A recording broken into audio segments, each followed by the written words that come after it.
Welcome back. In today's video I'll be showing you how to scan a QR code on your Android phone. Remember to leave a like and feel free to subscribe if the video helps. Let's get into the method. To scan a QR code, open the camera app first, and all you should need to do is point the camera at the QR code and then a message should pop up that you can tap on.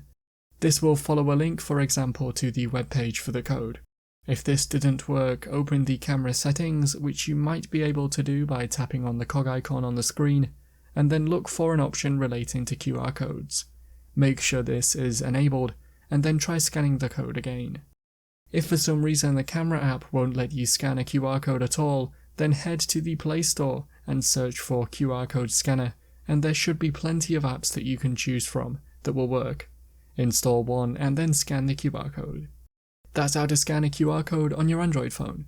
Click the card on screen now to watch a video of mine showing you 10 easy ways to speed up your Android device. If you have any questions, then let me know in the comments below, and if you did find today's video helpful, remember to leave a like and feel free to subscribe for more tips in the future. Be sure to stick around to see some of my other videos that you might be interested in. Thanks so much for watching, and I will see you in another video.